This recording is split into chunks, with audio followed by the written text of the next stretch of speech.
From reading the rationale, you will discover the intent of the syllabus. Subject English is described as the study and use of the English language in its various textual forms.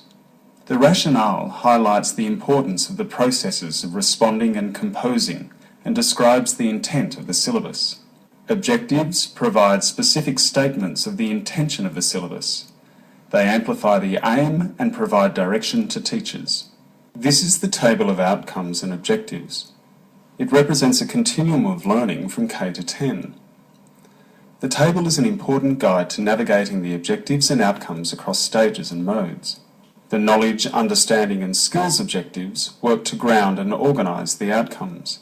In the early stages, objectives A and B are mode and skills specific.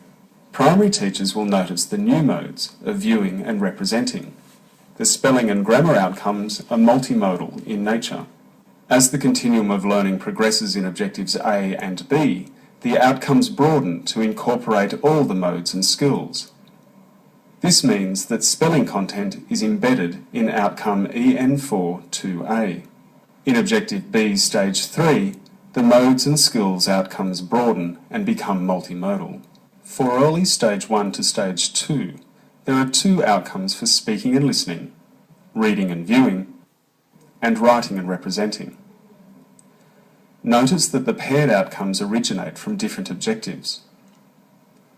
Use the objective from which the outcome originates as a lens with which to view the outcome.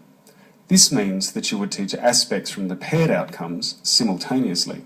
For primary teachers, the newest part of the syllabus are objectives C, D, and E.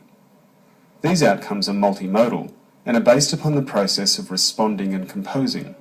In objective C, early stage 1, the outcome is based on thinking imaginatively and creatively, and by stage 3, students are also expected to think interpretively and critically, which continues onto S4 and S5. In objective D, students will learn to express themselves and their relationship with others and their world using texts. And in objective E, the outcomes are based around reflecting upon what and how the students learn through their study of English. When reading multimodal outcomes such as these, it is important for teachers to interpret the word text as communications of meaning produced in any media that incorporates language, including sound, print, film, electronic and multimedia representations.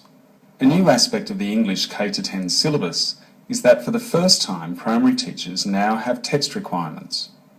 In each year, students must study examples of spoken, print, visual, media, multimedia and digital texts. Across the course of a stage, students must be given experience of a wide range of different texts.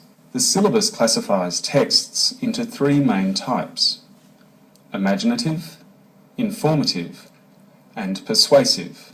Take the content point from thinking imaginatively, creatively, and interpretively, stage 2.